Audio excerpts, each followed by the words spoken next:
Bismillahirrahmanirrahim. Assalamualaikum warahmatullahi wabarakatuh. Waalaikumsalam. Waalaikumsalam warahmatullahi wabarakatuh. Alhamdulillah, alhamdulillahirabbil alamin wa bihi nasta'in ala umuri dunya waddin. Wassalatu wassalamu ala asrofil anbiya'i wal mursalin wa ala alihi wa sahbihi ajma'in. Syukur hadirat Allah Subhanahu wa taala karena telah melimpahkan rahmat dan karunia-Nya sehingga kita dapat hadir dan berkumpul di Zoom meeting ini. Tak lupa salawat serta salam kita sampaikan kepada sebaik-baik panutan Baginda Agung Nabi besar Muhammad Sallallahu Alaihi Wasallam. Yang terhormat Bapak Dr. Muhammad Rahmawan Arifin, SEMSI, selaku Dekan Fakultas Ekonomi dan Bisnis Islam UIN Surakarta. Yang kami hormati Ibu Septi Kurnia Prastiwi, SEMM, selaku Kepala Laboratorium FEBI. Yang kami hormati Ibu Yuni sebagai pemateri kita pada kegiatan praktikum pagi hari ini. Perkenalkan, saya Hanif Burhanuddin, asisten laboratorium praktikum pasar modal 2022 selaku MC pada praktikum pada pagi hari ini. Tanpa berlama-lama, saya akan membacakan susunan acara pada praktikum kali ini. Yang pertama, pembukaan. Yang kedua, pemaparan materi oleh Ibu Yuni. Yang ketiga, tanya jawab. Dan yang terakhir, penutup. Menginjak acara pertama adalah pembukaan. Marilah kita buka kegiatan praktikum pertemuan pasar modal yang pertama ini dengan bacaan basmalah bersama-sama. Bismillahirrahmanirrahim. Untuk mempersingkat waktu, kita akan melangsungkan susunan acara yang kedua, yaitu penyampaian materi. Tanpa mengurai rasa hormat kepada Ibu Yuni, waktu dan layar saya persilahkan. Oke, bismillahirrahmanirrahim. Assalamualaikum warahmatullahi wabarakatuh. Waalaikumsalam warahmatullahi wabarakatuh. Hanif sudah membuka acara pada pagi hari ini. Selamat pagi semuanya, mahasiswa MBS ya, semester 3. Halo, pagi. Ini baru pertama kali ya kita ketemu. Ada yang pernah ikut kelas saya? Belum ada ya? Oke, perkenalkan nama saya Yuni Astuti. Bisa dipanggil Ibu Yuni. Saya dosen di PBS. Namun untuk pertemuan kali ini di praktikum pasar modal ini, saya menggantikan Pak Dinda karena beliau masih belum fit, belum bisa bergabung bersama kita untuk kegiatan praktikum pasar modal. Nah, sudah ada gambaran kita akan ngapain aja hari ini? Kok diem-diem? Halo. Sudah di-share Bu harusnya Bu materinya. Oh, gimana? Sudah di-share sebelumnya oleh aslep-aslep di kelas masing-masing. Oh, sudah di-share. Oke. Bentar. Ini coba saya share. Kita langsung ke RPP dulu ya.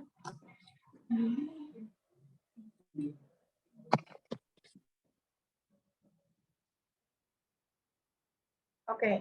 Sudah kelihatan ya untuk RPP-nya. Sama teman-teman aslep juga sudah di-share ya ke grup masing-masing. Sudah Bu, sudah. Oke, terima kasih.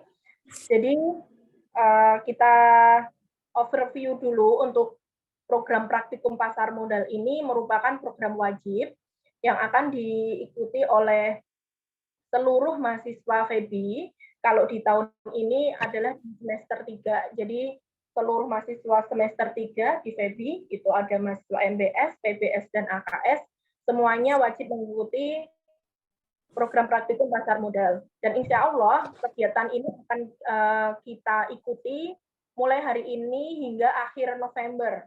Jadi tanggal 30 November itu insya Allah penutupan praktikum pasar modal.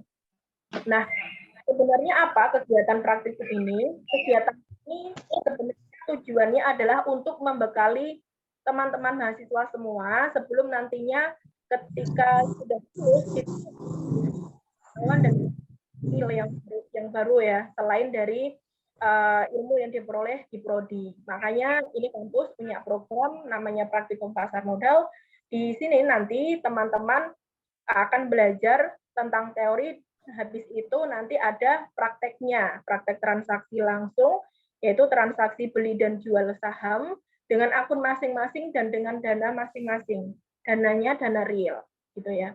Nah, jadi harapannya setelah mengikuti praktikum pasar modal ini, teman-teman semuanya nanti tidak hanya tahu, tetapi juga bisa memahami apa itu pasar modal, manfaatnya, produk-produk yang dijual, dan bagaimana bertransaksi di dalamnya. Seperti itu. Nah, di praktikum pasar modal ini nanti tersebar ke dalam 12 kali pertemuan, di mana setiap pertemuan itu insya Allah nanti kegiatannya per minggu, dan sebagian besar kegiatannya akan dilaksanakan secara online seperti tahun sebelumnya. Namun nanti di minggu keempat dan 5 itu targetnya adalah di tanggal 17 sampai 19 Oktober, nanti insya Allah akan ada SPM Syariah secara offline. Nah, SPM offline ini insya Allah akan diselenggarakan di Geraha UIN, dan nanti per hari itu satu prodi. Kalau untuk DS, rencananya di hari pertama insya Allah di tanggal 17 Oktober, acaranya dari jam 8 sampai dengan jam 12.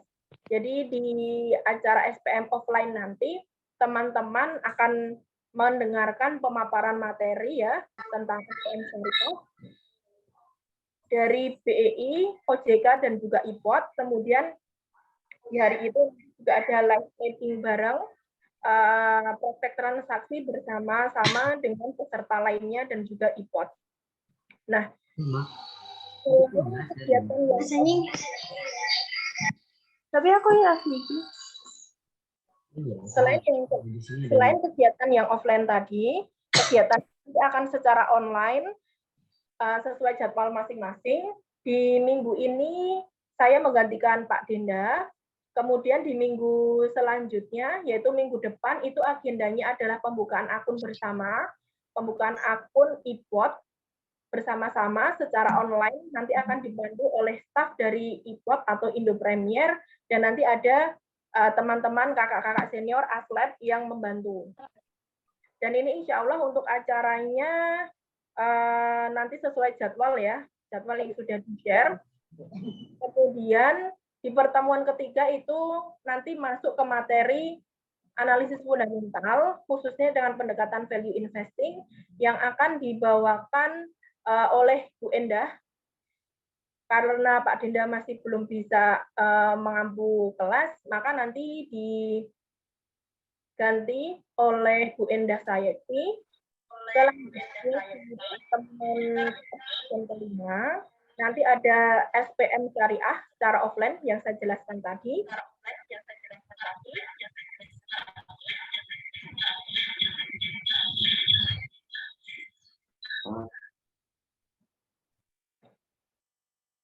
Nah, di pertemuan ke-6 sampai dengan 8, jadi 6, 7, 8, nanti teman-teman akan mengikuti kelas analisis teknikal. Kalau sebelumnya ada analisis fundamental, selanjutnya ada analisis teknikal.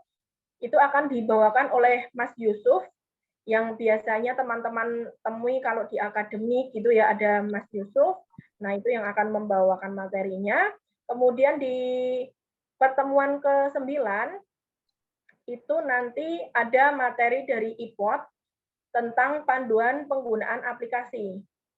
Setelah tadi buka akun, kemudian ada analisis teknik fundamental teknikal, kemudian ada praktek penggunaan aplikasinya IPOT, dan di pertemuan ke-10 nanti dipandu oleh Pak Zaki untuk praktek trading. Nah, untuk praktek trading ini, teman-teman itu harus mengisi saldo sebesar 50.000 di akun masing-masing. Kemudian teman-teman melakukan praktek trading, yaitu aktivitas beli, kemudian jual saham, minimal 2 aktivitas itu, selama pertemuan ke-10 dan 11. Jadi selama tanggal 14 November sampai dengan 25 November. Selama praktek trading ini, nanti teman-teman juga akan kami nilai untuk melihat siapa mahasiswa yang paling aktif transaksi selama 2 minggu itu, dan nanti akan kami ambil pemenangnya. Insya Allah nanti setiap prodi diambil satu pemenang, dan nanti ada hadiahnya. Kemudian pemenangnya akan kami umumkan di SPM level 3 secara online di tanggal 30 November. Rencananya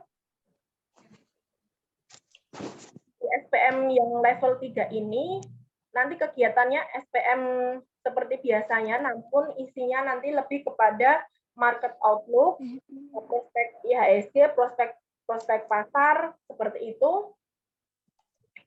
Dan nanti ada pengumuman tadi ya, mahasiswa yang paling aktif transaksi, kemudian nanti ada penutupan SPM, serangkaian dari program praktikum pasar modal. Nah, tidak lupa di pertemuan ke-11 nanti juga ada secara lain itu materi dari BEI Jakarta yang akan menyampaikan tentang karir di pasar modal. Jadi teman-teman yang sudah mengikuti praktikum pasar modal mungkin nanti ada yang tertarik untuk meniti karirnya di pasar modal, apa aja karir yang bisa dicoba di sana, nanti bisa kita dengarkan pemaparannya di minggu ke-11 secara online. Seperti itu.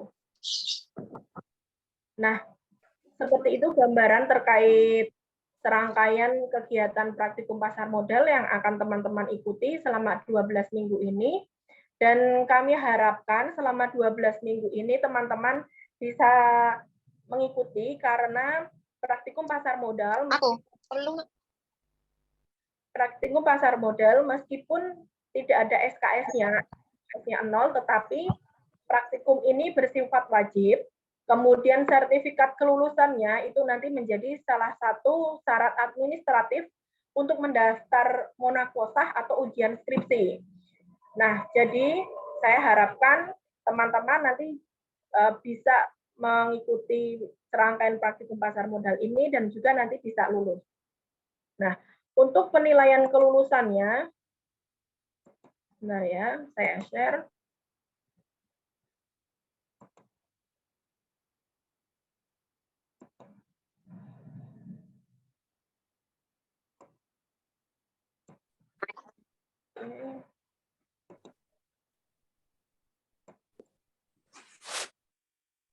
Oke, untuk penilaian kelulusannya nanti ada di sini ya. Jadi di serangkaian praktikum pasar modal ini nanti ada tugas. Selain kehadiran ya, kalau kehadiran kan 75%, jangan lupa setiap pertemuan nanti harus presensi. Kalau misalkan lupa presensi, maka nanti masih ada tenggang waktu 1 jam setelah kelas. Kalau kelas ini selesai jam 9.30, maka nanti bisa presensi hingga jam 10.30. Tetapi kalau sampai jam 10.30 kok masih lupa presensi, silakan nanti ikut lagi SPM yang materinya diupload di YouTube, sehingga bisa presensi di komen sana, dan nanti bisa mengisi Google Form. Oke ya, seperti itu. Jadi dari panitia sudah men-set sedemikian rupa sehingga memudahkan teman-teman mahasiswa untuk bisa mengikuti praktikum. Yang tidak bisa ikut kelas hari ini berarti nanti bisa ikut kelas di YouTube. Materinya yang hari ini kita sampaikan di-record, akan di-upload oleh teman-teman panitia. Peserta yang tidak bisa menonton di YouTube, kemudian di kolom komentar.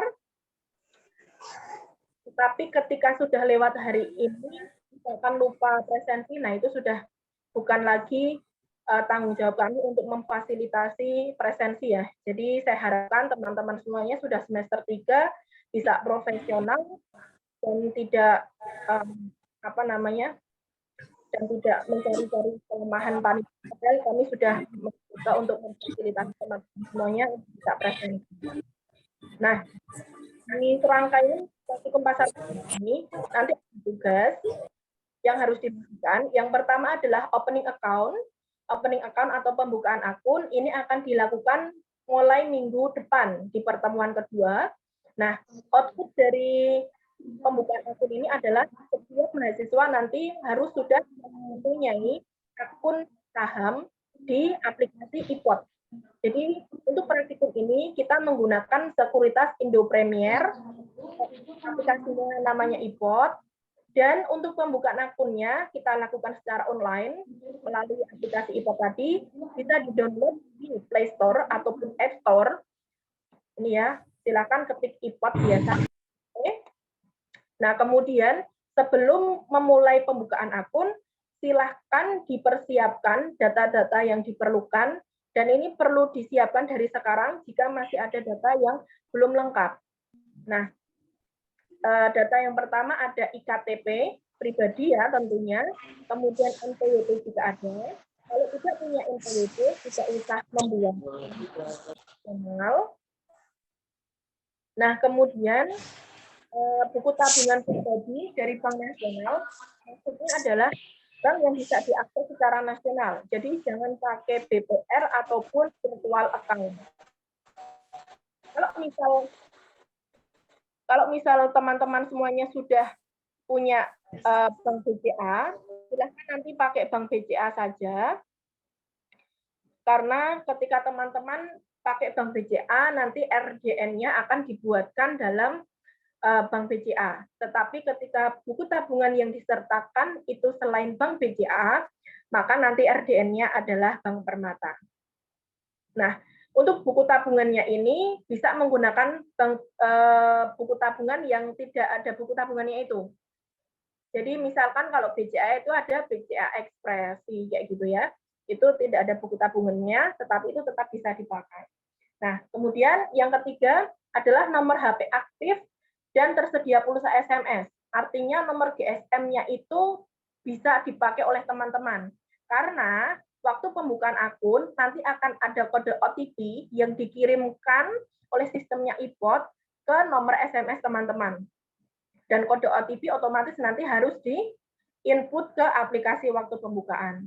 Nah, mungkin beberapa mahasiswa atau mungkin dari teman-teman ya, ada yang sekarang nomor GSM-nya itu ternyata terdaftar dipakai orang lain.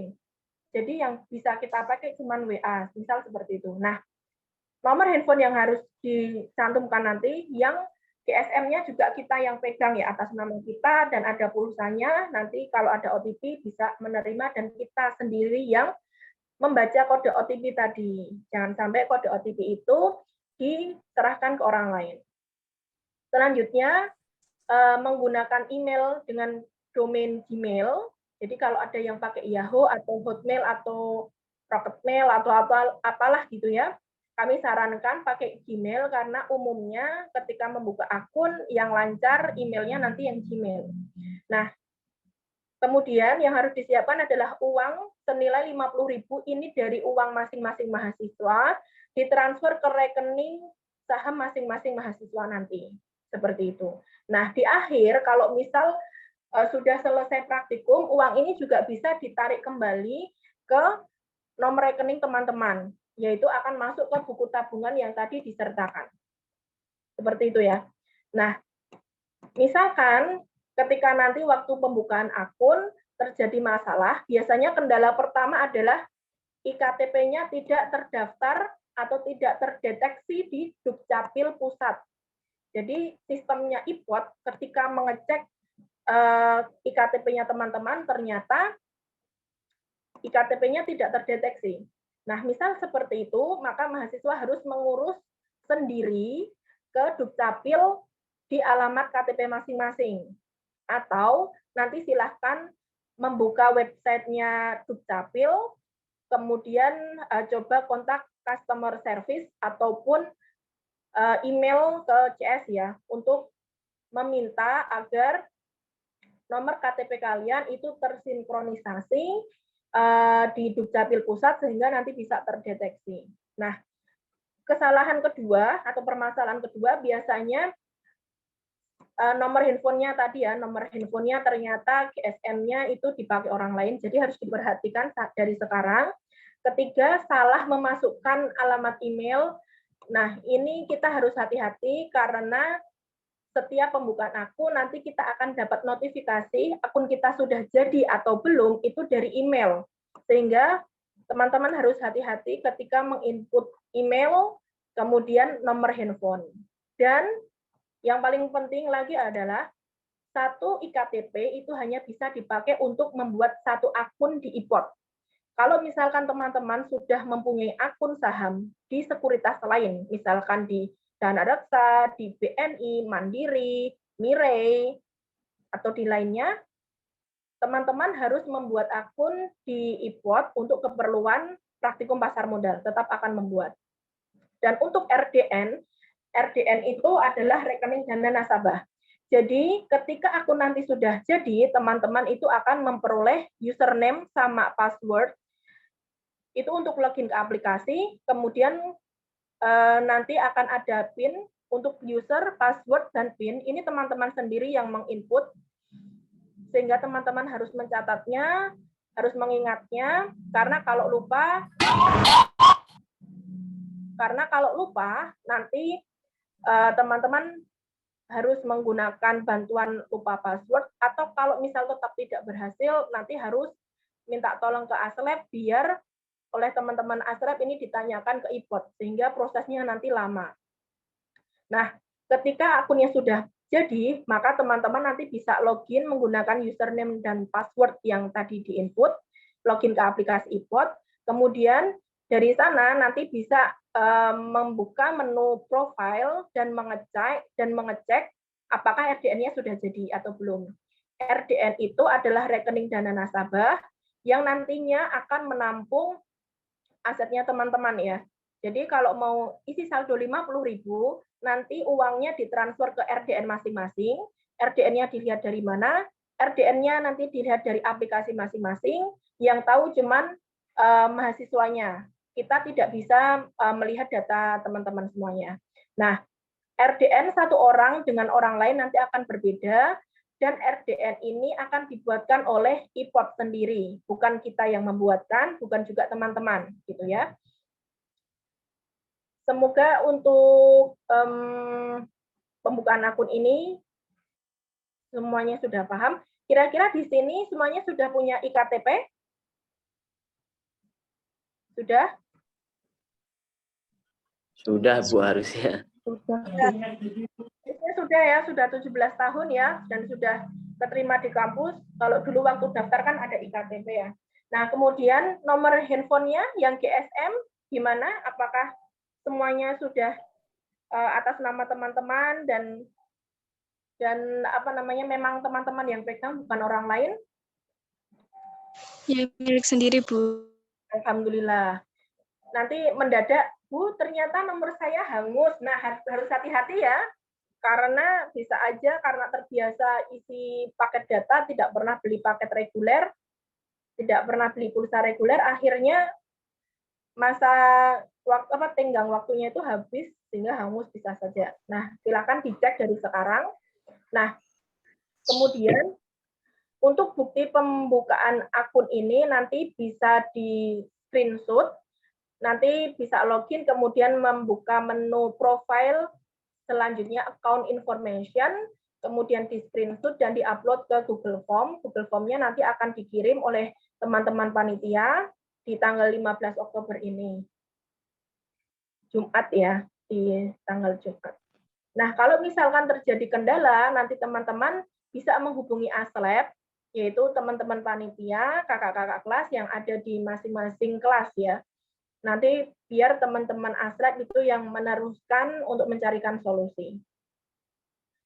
Nah, tugas yang kedua yaitu adalah praktek trading tadi ya, praktek transaksi beli dan jual saham atau praktek trading. Yang sudah saya jelaskan tadi, masa trading itu 2 minggu dari 14 sampai dengan 25 November. Kemudian teman-teman harus sudah mengisi saldo 50.000 dan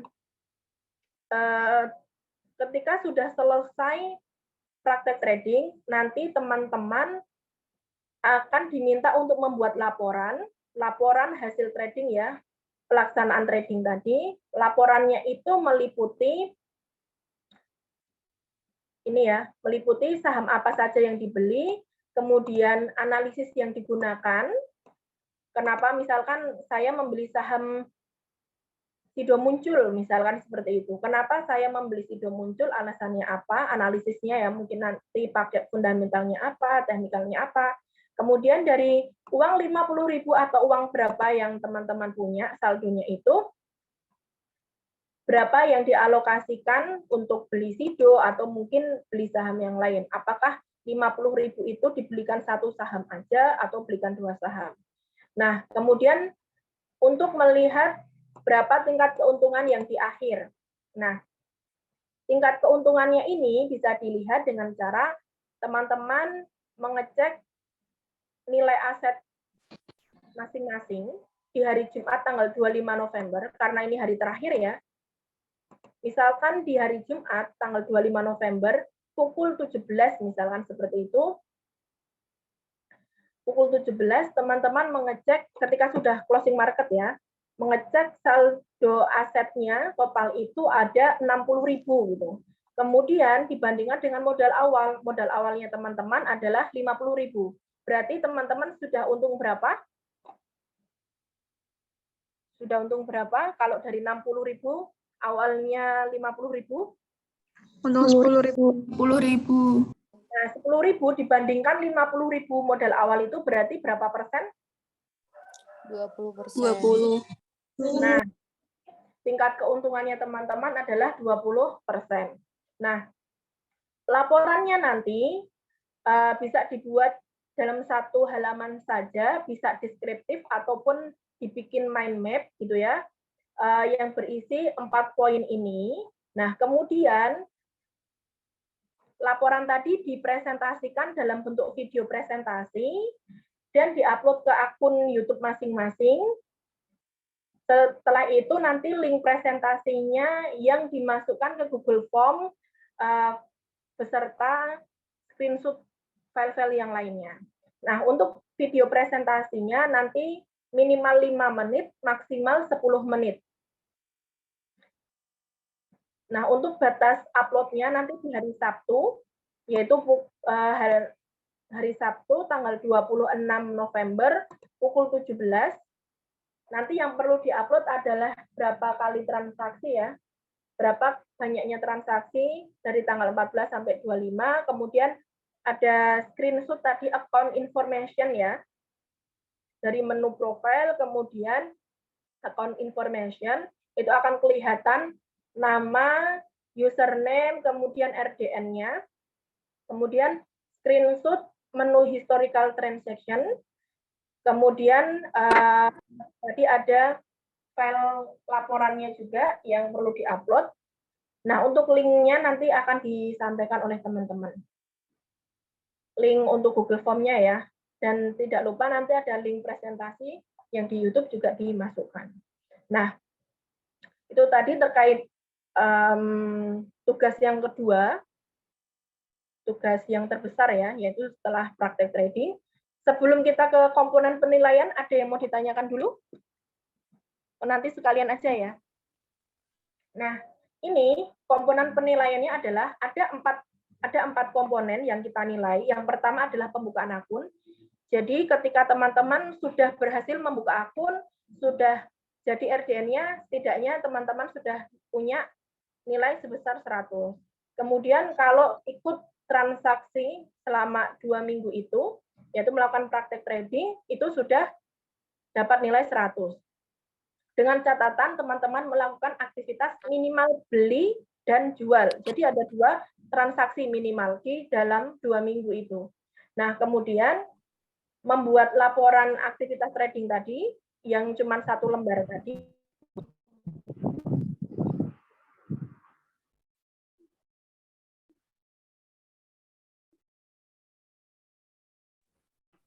nilainya 100. Kemudian presentasi totalnya yang maksimal adalah 400 dan paling rendah 0 ya, seperti itu. Nah, sebelum kita masuk ke materi, kira-kira dari penilaian ataupun tugas ada yang mau ditanyakan?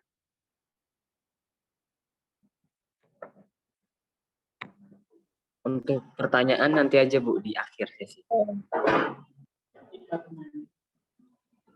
Oke, kalau tidak ada, berarti kita pindah ke PowerPoint.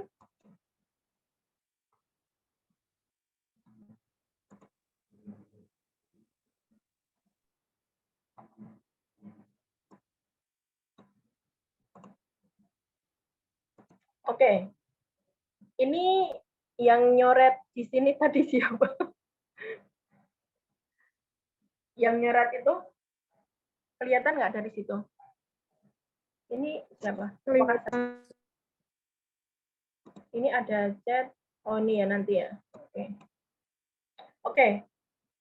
Kita akan masuk ke materi yang pertama, yaitu pengenalan tentang pasar modal Indonesia. Nah, sebelum kita masuk ke sana, sebelum masuk ke materi pasar modal,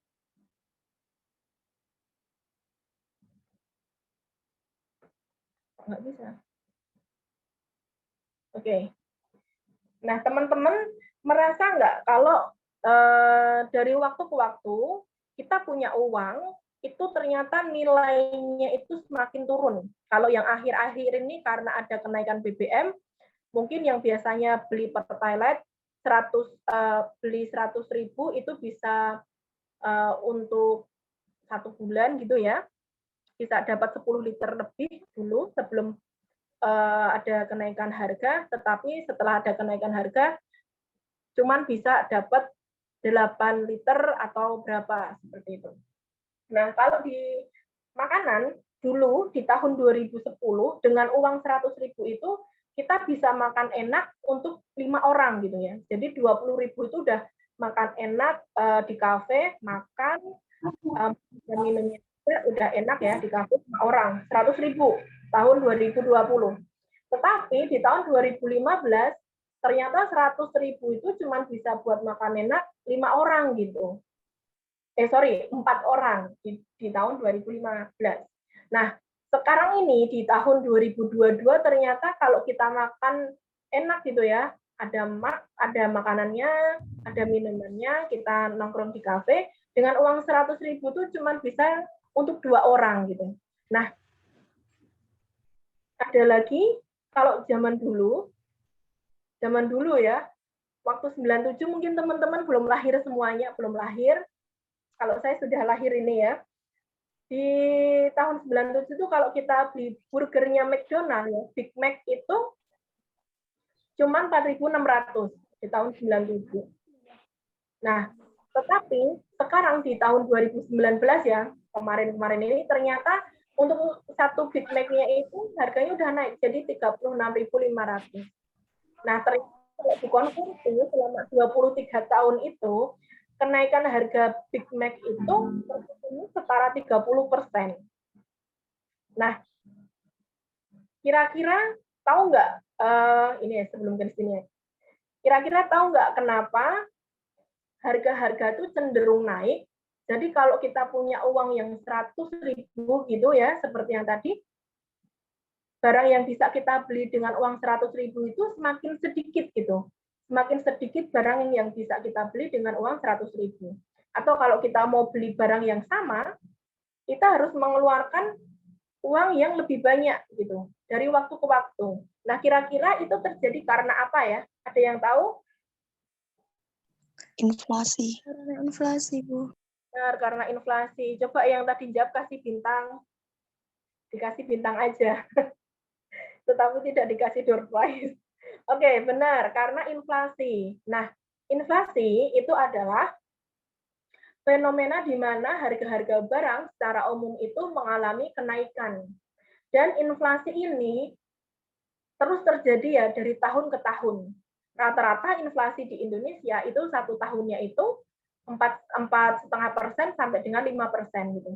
Makanya teman-teman kalau misalkan ke bank gitu ya, ke bank terus mau menyimpan uang di sana bagi hasilnya berapa? Misalkan jawabannya bagi hasilnya setahun 4%. Nah, berarti kalah dari inflasi. Kita punya uang, kita tabung, setahun returnnya cuma 4%, padahal kenaikan harga barang itu rata-rata 4,5% sampai 5%. Berarti tabungan tadi kita itu nilainya tetap masih kalah dengan inflasi. Nah, lalu gimana caranya kalau kita mau mengelola uang agar uang kita nanti bisa minimal seimbang dengan inflasi, syukur-syukur nanti bisa mengalahkan inflasi atau return-nya bisa lebih besar dari inflasi. Ada juga kalau tabungan tuh kadang setahun cuma 2%, ada yang cuma 1,5% gitu ya, beda-beda ya. Nah, jawabannya adalah dengan kita melakukan investasi. Nah, investasi di apa saja? Ini banyak sekali pilihannya. Ada yang di saham, obligasi negara, deposito, dan lainnya.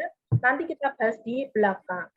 Nah, investasi itu nantinya akan membuat aset atau kekayaan kita meningkat.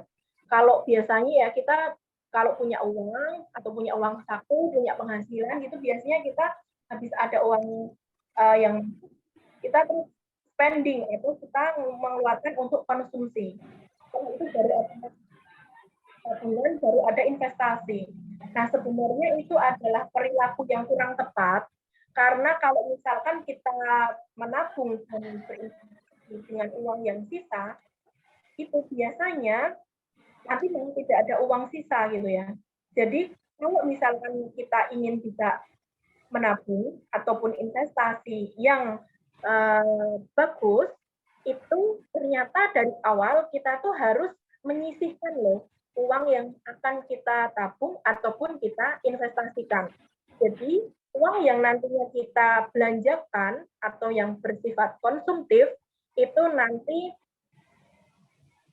tidak infinitif ya. Jadi misalkan saya punya gaji 5 juta satu bulan. Seharusnya kalau misalkan saya pengen bisa saving dan investasi yang bagus, misalkan dari awal saya potong 2 juta untuk saving dan investasi. Jadi saya konsumsinya bagaimana caranya biar 3 juta ini cukup untuk biaya operasional selama 1 bulan.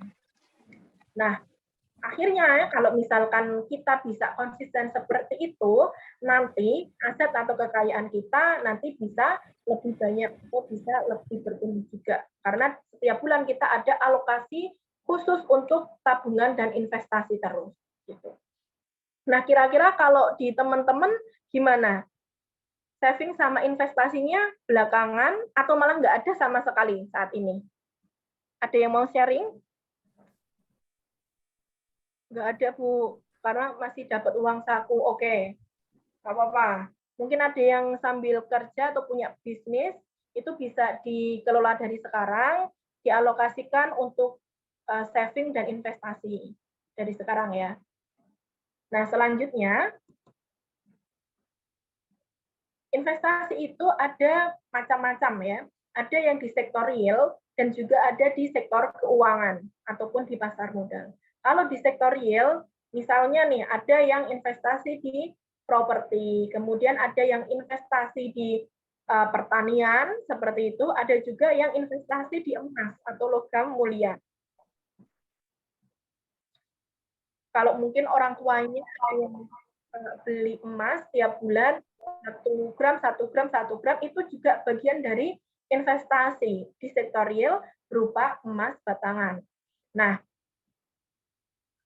ada juga investasi yang biasanya sifatnya itu musiman gitu ya. Misalnya nih, kalau ayam sih nggak musiman ya, ayam kita konsumsi terus tiap hari. Biasanya kalau orang-orang ada juga yang investasinya di peternakan, khususnya di kambing atau domba dan sapi. Karena nanti ketika musim lebaran haji, itu orderannya akan banyak sekali. Itu juga ada yang seperti itu. Nah, kalau yang seperti ini berarti investasi di real business. Tetapi ada juga yang namanya investasi itu di pasar modal. Nah, pasar modal itu apa? Pasar modal itu merupakan pasar, ya seperti pasar pada umumnya, tetapi yang dijual belikan di situ adalah modal. Seperti kalau kita ke pasar ikan, berarti yang dijual belikan adalah ikan. Nah, di sini kita membahas tentang pasar modal, yaitu pasar yang mempertemukan orang yang kelebihan dana atau investor ya nantinya, dan ada pihak yang membutuhkan dana. Nah, ini adalah perusahaan-perusahaan terdaftar atau tercatat di Bursa Efek Indonesia. Nah, orang-orang yang kelebihan dana ini, mereka membeli instrumen keuangan atau instrumen finansial berupa saham, obligasi reksadana, ada ETF, dan lainnya.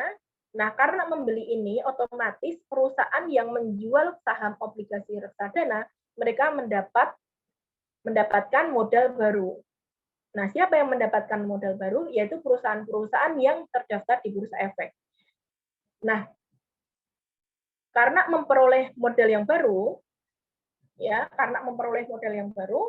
perusahaan itu nantinya bisa memperoleh fresh money untuk ekspansi bisnis, untuk operasional perusahaannya, dan juga bisa untuk membayar hutang.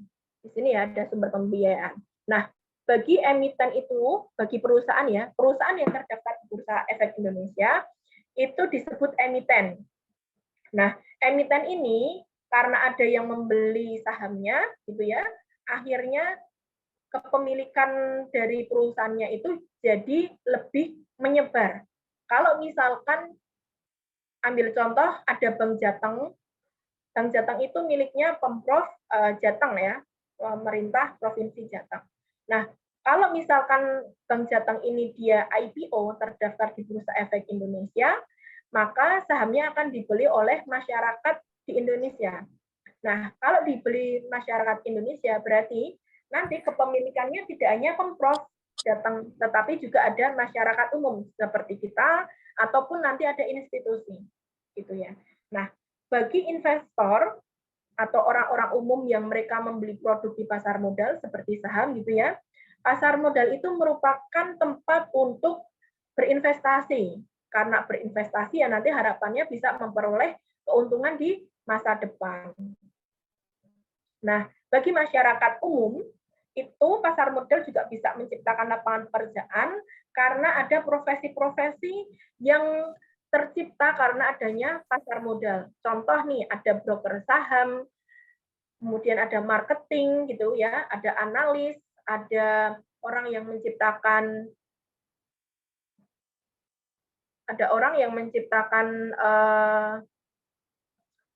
sistemnya untuk trading seperti itu. Terus ada orang yang gedungnya jadi disewa karena ada perusahaan sekuritas di situ juga ada. Kemudian ada lembaga sertifikasi, itu juga nanti menjadi lapangan pekerjaan baru. Nah, bagi negara, adanya pasar modal ini bisa mendorong keterbukaan informasi di perusahaan-perusahaan yang terdaftar di Bursa Efek Indonesia. Seperti misalkan Bank BRIS, Bank Bank BSI. Bank BSI itu kodenya BRIS. Karena sudah terdaftar di Bursa Efek Indonesia, maka mekanisme ini mendorong BSI untuk memberikan keterbukaan informasi kepada masyarakat luas. Selain itu, karena adanya keterbukaan informasi ini juga nanti bisa mendorong untuk meningkatkan profesionalisme dalam berbisnis, dalam bersaing, karena kalau ada perusahaan yang mereka berbisnisnya itu tidak bagus, tidak baik caranya, biasanya itu menjadi informasi negatif yang nanti bisa menurunkan harga saham dari perusahaan itu. Nah, sehingga kalau nanti ada profesionalisme, otomatis nanti iklim persaingan usaha itu bisa menjadi lebih sehat dan lebih ketat. Jadi semua perusahaan nanti bisa kompetitif dan nanti bisa berkembang bersama. Nah, selanjutnya di pasar modal Indonesia itu ada pihak-pihak yang bertanggung jawab. Kalau misalkan kita menyimpan uang di bank BSI, di sana kan ada OJK dan ada lembaga penjamin simpanan. Nah, kalau di pasar modal itu juga ada. Ini untuk aslep saya ingatkan untuk dokumentasi ya, biar tidak lupa. Mumpung lagi share screen materi, bisa screenshot untuk dokumentasi. Nah, di pasar modal itu ada pihak-pihak yang bertanggung jawab. Yang paling atas adalah OJK. Jadi transaksi di pasar modal itu diawasi oleh OJK, di mana pengawasannya itu diturunkan ke 3 SRO atau self regulatory ya. 3 SRO itu apa aja? Yang pertama adalah BEI atau Bursa Efek Indonesia. Ini ya, kalau suka menonton TV biasanya ada IDX Channel. Nah, itu biasanya membahas seputar IDX ya, atau pasar modal atau bursa efek. Nah, BEI, kita singkat BEI ya, BEI ini atau IDX itu merupakan pihak yang menciptakan pasarnya secara online, yaitu dengan sistem JATNEXT, sehingga kita bisa bertransaksi beli dan jual saham itu secara online dari hari Senin hingga hari Jumat. Nah, si IDX ini sudah menciptakan mall-nya, mall online-nya dengan sistem JATNEXT tadi. Kemudian ada pihak yang mencatat transaksi dan menyimpan aset. Sehingga aset saya dengan asetnya Mas Hanif misalnya, itu tidak akan tertukar, apalagi tercampur, karena kami sudah punya wadah sendiri-sendiri, yang wadahnya itu dibuatkan oleh KSEI dan disimpan di Kustodian Efek Pusat ya, di Jakarta. Nah, kita bisa melihat wadah kita itu isinya apa aja, nanti bisa dari KSEI Pusat, dari websitenya KSEI. Nah, kemudian tadi sudah ada orang yang mencatat dan menyimpan aset kita, kemudian ada pihak yang berfungsi seperti polisinya, polisi dari capital market itu ya, atau pasar modal itu. Polisinya itu bernama KPEI atau KPEI. Nah, fungsinya KPEI itu adalah untuk menjamin clearing dari transaksi efek atau surat berharga tadi. Jadi ketika saya punya sahamnya BSI, kemudian saya jual, misalkan tadi waktu saya jual itu lakunya 500.000. Sorry, misalkan tadi waktu saya jual itu lakunya 1.500.000. Maka KPEI ini akan memastikan bahwa saya akan memperoleh uang 1.500.000 tadi, dan nanti KPEI akan memastikan bahwa aset saya, saham BRIS tadi, satu lot akan dikurangkan dari portofolio saya. Atau misalkan nih, saya punya uang 1 juta, saya mau membeli Antam gitu ya. Kemudian saya sudah order Antam dan berhasil. KPI ini yang akan memastikan bahwa saya akan dikurangi 1 juta untuk membayar Antam, dan nanti ada 1 lot Antam yang dimasukkan ke aplikasi saya atau ke portofolio saya. Nah, berarti tadi sudah ada pasar online-nya, yang membuat adalah IDX, kemudian ada yang mencatat dan menyimpan asetnya, kemudian sudah ada polisi yang memastikan transaksi kita berjalan sebagaimana mestinya. Nah, berarti di sini kurang siapa? Kurang lembaga penjamin aset kita. Nah, di pasar modal itu juga ada lembaga seperti LPS ya, lembaga penjamin simpanan. Kalau di pasar modal namanya itu SIPS, yaitu lembaga yang berfungsi untuk menjamin aset-aset atau melindungi aset-aset kita agar tidak kecolongan, kecurian gitu ya. Nah, aset-aset kita di pasar modal nanti ada jaminannya maksimal sampai dengan 1 miliar. Tetapi untuk kehilangan ini karena bukan kesalahan kita. Jadi mungkin sistem bursa itu tiba-tiba kehack ya, naudzubillah min dzalik, kehack, kemudian aset-asetnya ada yang hilang. Nah, itu nanti bisa diurus kalau yang seperti itu. Nah, itu tadi terkait strukturnya, karena sudah ada pihak-pihak yang bertanggung jawab, ada yang mengawasi, ada yang mengawasi yaitu langsung dari OJK, kemudian yang menyiapkan pasar online-nya adalah BEI atau IDX, kemudian ada yang mencatat transaksi dan menyimpan aset kita ke KSEI, ada yang jadi polisinya yaitu KPEI, dan ada yang melindungi aset kita yaitu SIPF. Maka transaksi di pasar modal, transaksi beli dan jual saham, reksadana obligasi ETF ini sudah aman, legal, dan sesuai dengan peraturan yang dibuat oleh OJK. Sehingga kalau memang seseorang itu berinvestasi di pasar modal, insya Allah tidak ada investasi bodong. Seperti itu ya.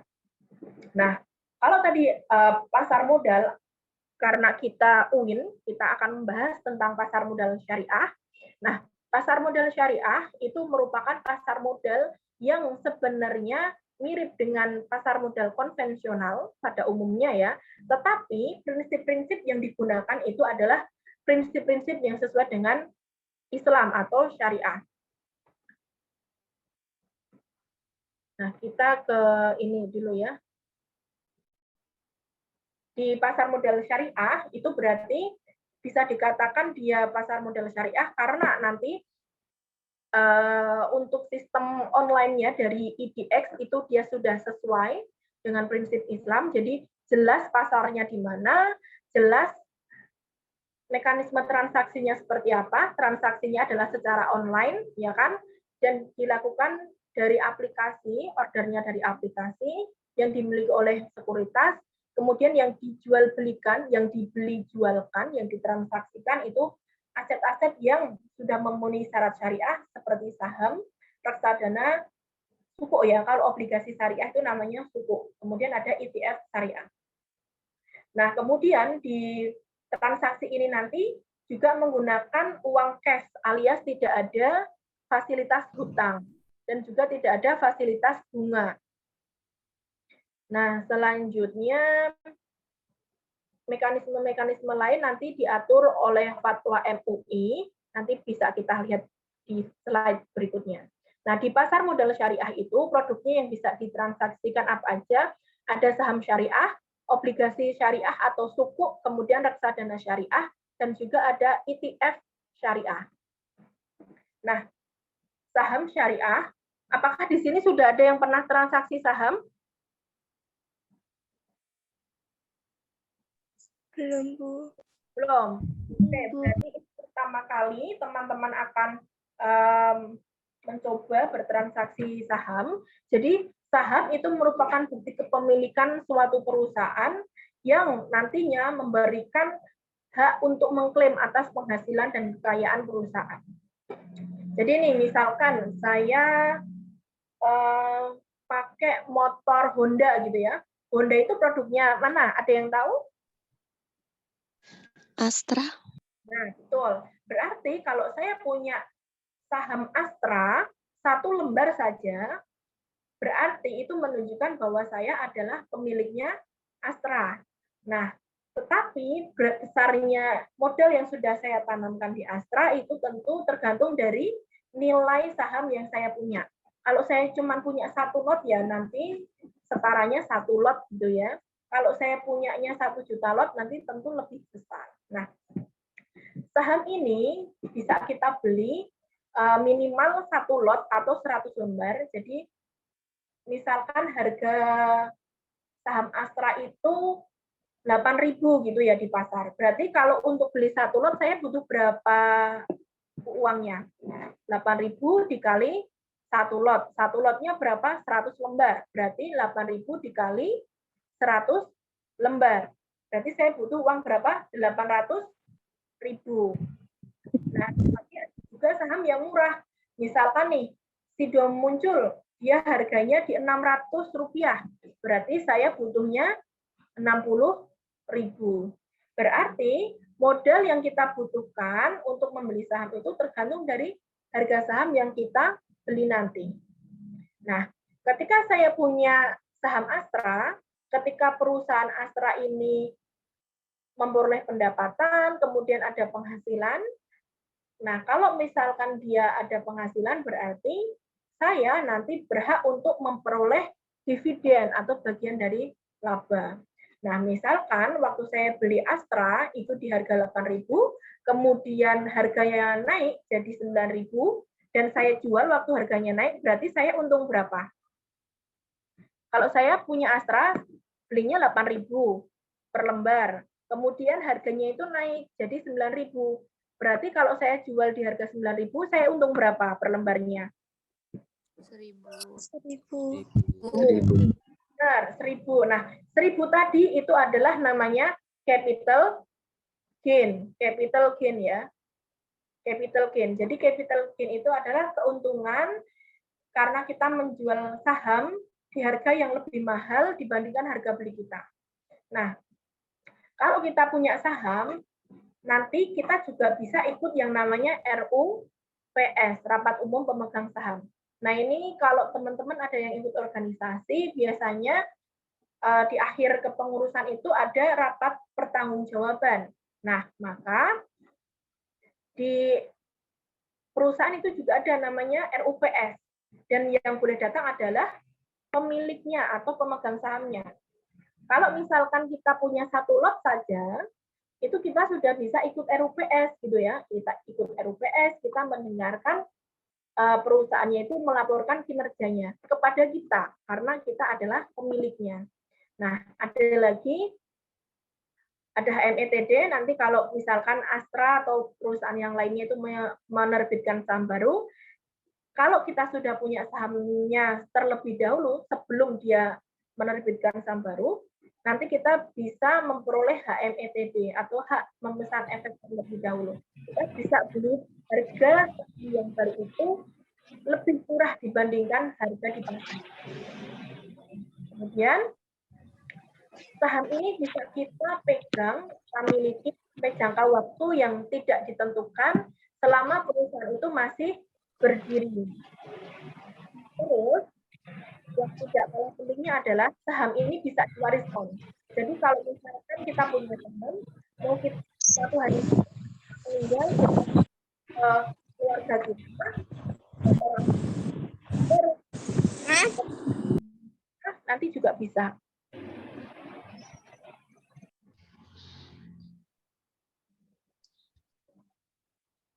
Nah, tetapi di sisi lain saham itu ada apa namanya? Ada risikonya ya. Jadi kalau di awal tadi nih, misalkan saya punya sahamnya Astra, saya belinya di harga 8.000 per lembar. Kemudian harga Astra itu turun jadi 5.000 gitu ya. Saya beli 8.000, harganya turun jadi 5.000. Nah, kalau misalkan saya jual di harga 5.000, berarti saya rugi per lembarnya berapa? 3.000. 3.000. Kalau pas harganya turun, saya jual di harga 5.000, berarti rugi yang saya realisasikan itu adalah 3.000. Tetapi ketika saya tadi beli satu lot ya, saya beli satu lot atau 100 lembar, harga per lembarnya 8.000, harganya itu turun ke 5.000, tetapi tidak saya jual, berarti saham saya masih tetap, yaitu 100 lembar, tetapi harga per lembarnya yang turun jadi 5.000. Kalau saya total, berarti awalnya investasi saya 800.000, sekarang nilainya jadi turun, yaitu 500.000. Nah, 3.000 yang tadi waktu dijual itu adalah capital loss, jadi kerugian karena menjual harga saham di bawah harga belinya. Kerugian karena menjual saham di harga yang lebih murah atau di bawahnya harga beli. Nah, kemudian risiko yang kedua adalah perusahaannya ini di delisting atau dikeluarkan dari pasar modal. Jadi kalau sebuah saham, misalkan ada perusahaan inovasi, ada perusahaan itu namanya inovasi, kode sahamnya adalah INVS. Dulu waktu masih bagus harganya itu di Rp500. Misalkan waktu itu saya beli senilai 1 juta gitu ya. Saya beli senilai 1 juta di harga Rp500 per lembar. Nah, lama-kelamaan ternyata kinerja inovasi ini, INVS ini jelek. Akhirnya lama-kelamaan dia di delisting dari Bursa Efek Indonesia. Kalau di delisting, nanti sebelum dia keluar dari pasar modal, biasanya harganya tinggal Rp1. Dan jarang sekali orang akan membeli saham itu. Nah, kemudian ketika sudah di delisting atau dikeluarkan dari pasar modal, kita kalau mau mencari pembeli atau penjual saham INVS, kita harus mencarinya secara manual, secara offline, dan kita tidak tahu kemana kita bisa menjualnya. Paling kita harus datang ke perusahaannya, ke INVS. Mau nggak perusahaannya itu membeli kembali saham yang dia punya. Nah, berarti kalau di delisting, saham kita itu masih ada, tetapi kalau kita mau mencari pembeli, itu kita harus mencarinya manual. paling cepat adalah kita datang ke perusahaannya, minta perusahaannya untuk membeli sahamnya kita itu tadi. Kalau perusahaannya mau. Tapi kalau perusahaannya nggak mau, berarti ya sudah. Ini ibarat mati segan, hidup pun tak mau. Kalau perusahaan yang nah,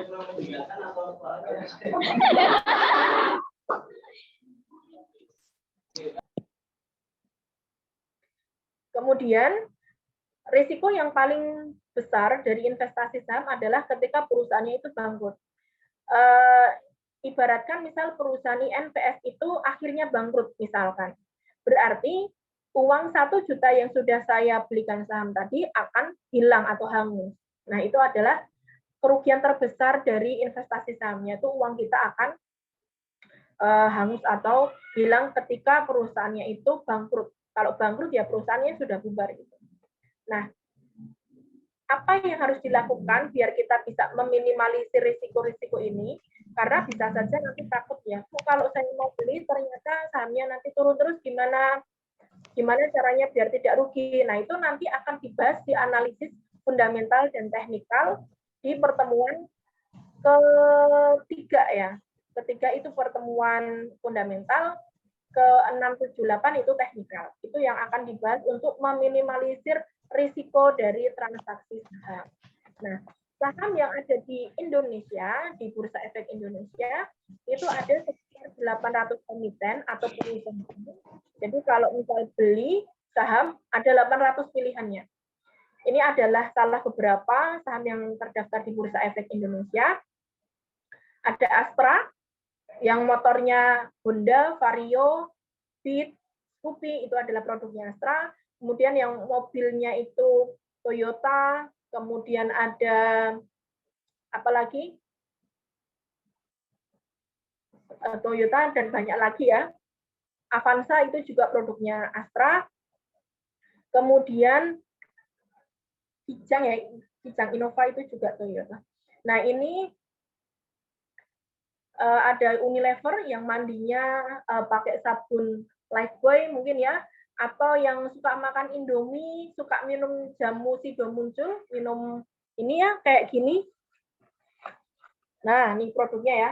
Tolak angin Sido Muncul. Nah, ini produknya Sido Muncul. Kemudian yang pakai paket internet Telkomsel atau Simpati itu produknya Telkom, dan banyak lagi. Ada banyak sekali perusahaan yang terdaftar di Bursa Efek Indonesia.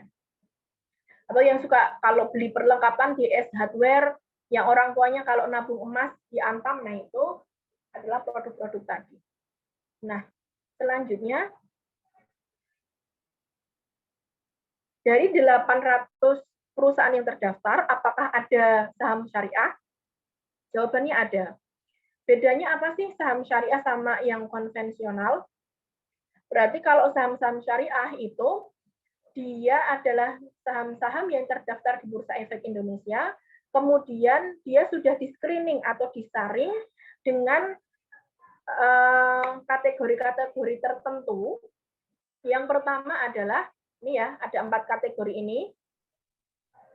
Yang pertama adalah kegiatan perusahaannya itu, kegiatan bisnisnya ya, tidak bertentangan dengan prinsip syariah.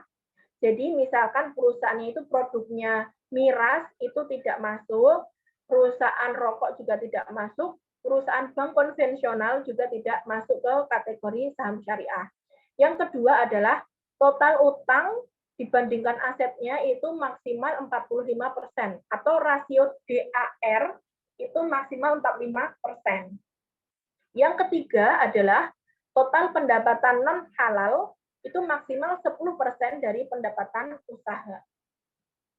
Nah, dan yang terakhir adalah saham-saham itu masuk ke dalam daftar efek syariah atau DES.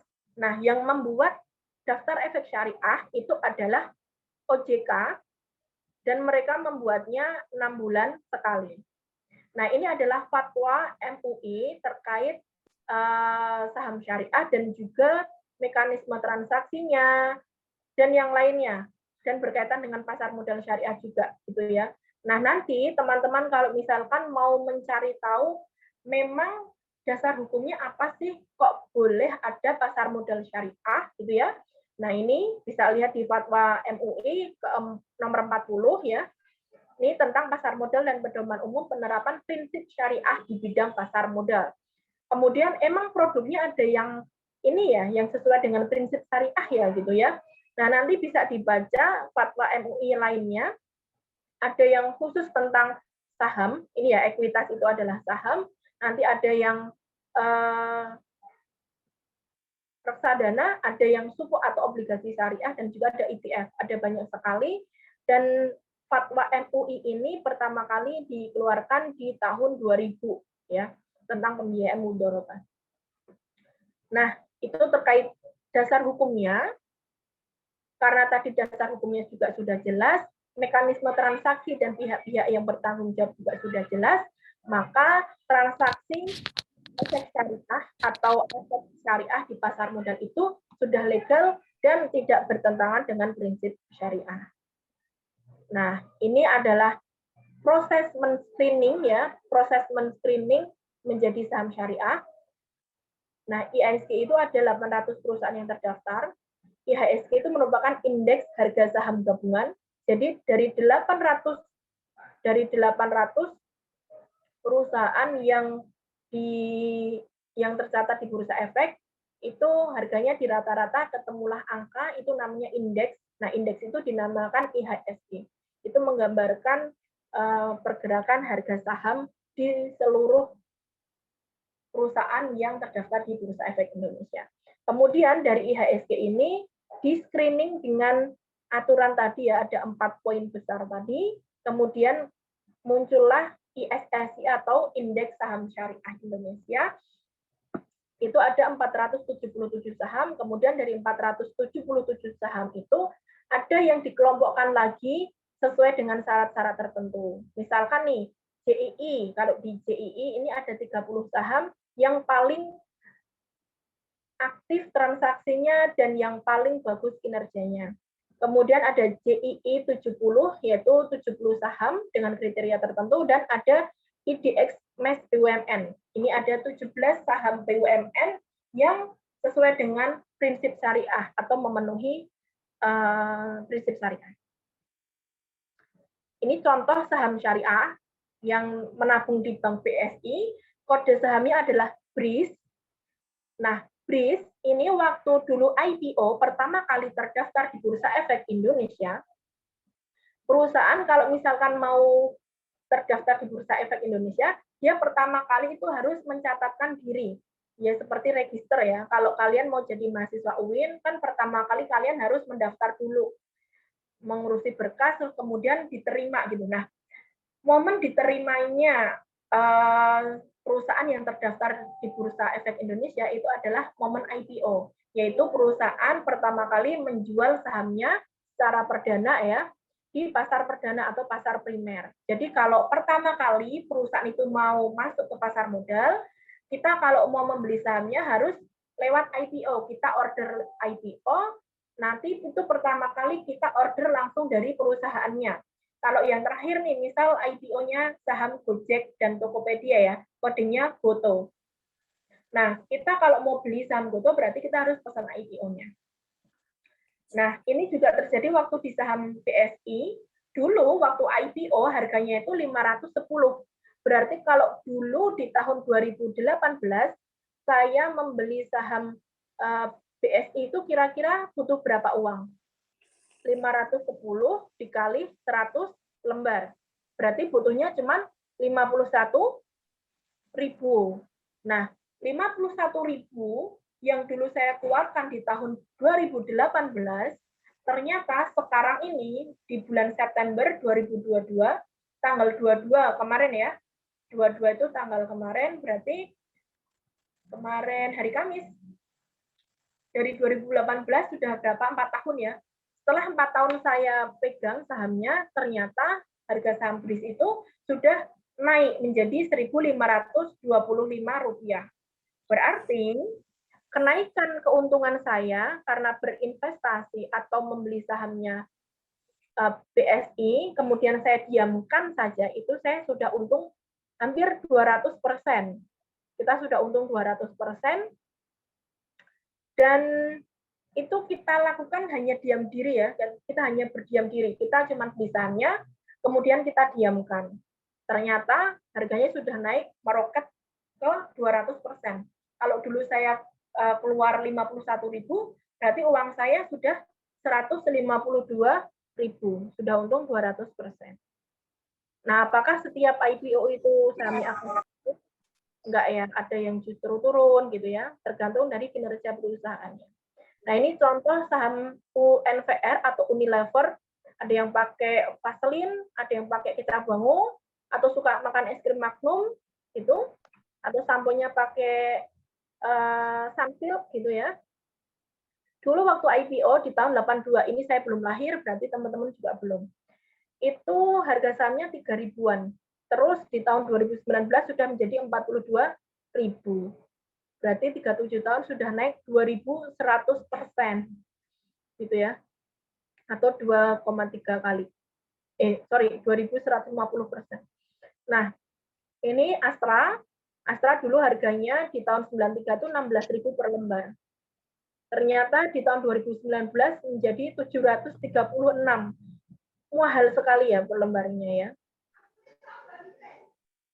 Nah, ini faktor-faktor yang mempengaruhi harga saham nanti akan dibahas lebih banyak di analisis fundamental atau value investing. Dipandu oleh Ibu Indah Said untuk materi value investing. Nah, jelaskan untuk mengelola risiko biar ketika kita berinvestasi atau bertransaksi saham itu risikonya tidak besar. Gitu ya, untuk meminimalisir risiko dan untuk mengoptimalkan keuntungan.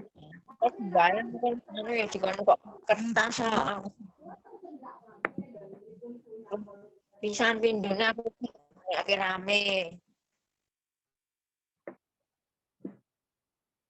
Dengan analisis fundamental dan teknikal yang nanti akan dibahas di pertemuan-pertemuan selanjutnya. Nah, ini adalah produk obligasi. Kalau tadi saham, itu kita menjadi pemilik perusahaan. Kalau misalkan kita beli obligasi, itu sama saja kita meminjami uang. Kepada siapa? Kepada pihak yang menjual obligasi itu. Jadi misalkan nih, pemerintah Indonesia itu mengeluarkan ORI atau obligasi retail Indonesia. Kalau yang obligasi syariah itu namanya sukuk ya, sukuk retail.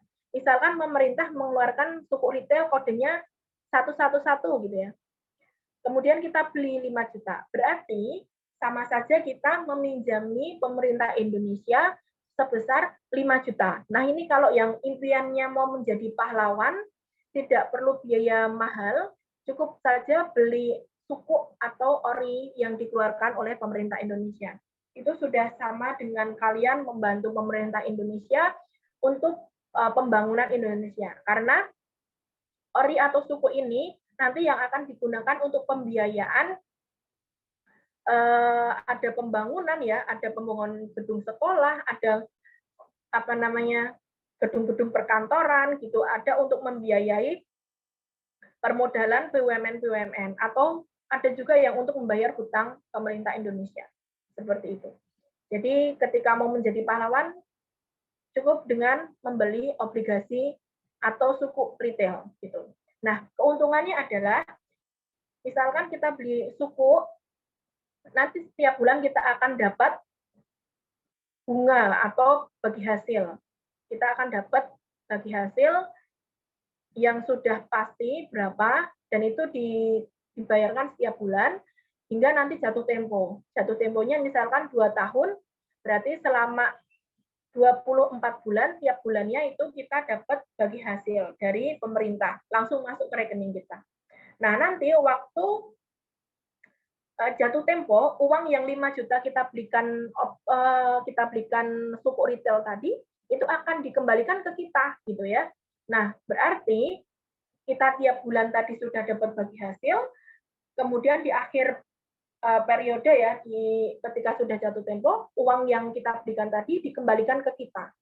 Berarti di sini ada kepastian tentang bagi hasilnya, karena tiap bulan ada, kemudian pas di akhir juga uang kita dikembalikan. Berarti bisa dikatakan risikonya sangat kecil. Nah, obligasi yang dikeluarkan oleh pemerintah Indonesia itu dikatakan tidak berisiko atau risikonya sama dengan 0 karena baik obligasi maupun return-nya itu yang menjamin adalah pemerintah Indonesia.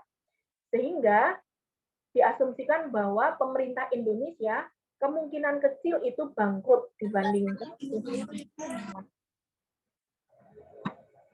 Nah, kemudian ada biaya-biaya lain ya untuk penyimpanan, tentu ini nanti bisa disimpan di RDN masing-masing juga ketika teman-teman membeli sukuk retail ataupun ori.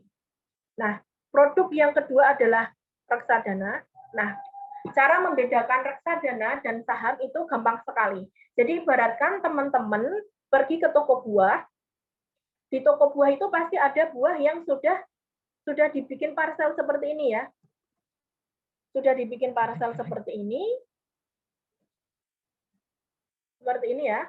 Ini parcel, tapi ada juga buah yang ditata sendiri-sendiri. Ini ada manggis, ada apel, jeruk, kemudian ini ada grapes ya, ada pisang, ada klengkeng gitu ya, ada rambutan juga. Nah, misalkan saya punya uang 100.000. Dengan uang 100.000 itu saya membeli buah dan saya memilih sendiri 100.000, yang 20.000 saya belikan manggis, kemudian yang 15.000 saya belikan jeruk, yang 30.000 saya belikan apel, kemudian sisanya saya belikan grapes ya, anggur sama klengkeng. Nah, aktivitas yang saya lakukan ini, saya memilih sahamnya, saya memilih buah apa yang akan saya beli, kemudian saya mengalokasikan sendiri dananya, maka yang saya lakukan adalah saya membeli saham. Nah, tetapi ketika saya punya uang 100.000, lalu saya itu membeli parcel yang sudah disusun, yang harganya 100.000, berarti saya dapat parcel. Atau ada parcel yang harganya 50.000 per parcelnya, berarti saya dapat 2 parcel. Nah, kalau saya membeli parcel yang sudah disusun, berarti saya membeli reksadana. Nah, kira-kira di sini ada yang tahu nggak bedanya reksadana sama saham ini apa? Kalau dari contoh yang saya jelaskan ini tadi. Ada yang tahu?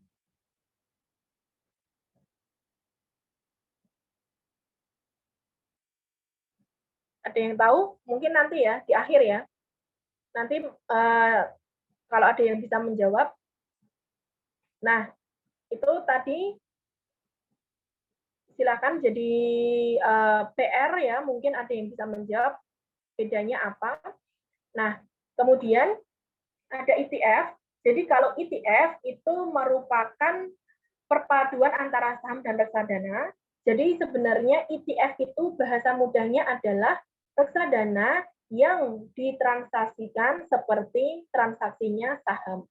Kalau misalkan kita beli reksadana, kita itu harus beli ke agennya atau pihak yang menjual reksadananya, meskipun dibeli secara online. Tetapi kalau ETF itu kita bisa input seperti kita transaksi saham dan di jam operasional yang mirip dengan saham. Kalau reksadana itu cuma 1 sesi aja sebelum jam 12. Gitu. Nah, ini terkait risikonya. Jadi produk-produk tadi seperti obligasi pemerintah, tabungan dan deposito itu bisa dikatakan risikonya 0. Kemudian di atasnya nanti yang lebih berisiko adalah obligasi perusahaan, swasta maupun BUMN, dan ada reksadana campuran pendapatan tetap dan pasar uang. Nah, yang paling besar risikonya adalah reksadana saham kemudian derivatif. Nah, tetapi semakin tinggi risikonya, maka potensi imbal hasil atau return-nya nanti juga semakin tinggi. Nah, kita saat ini sedang membahas tentang saham.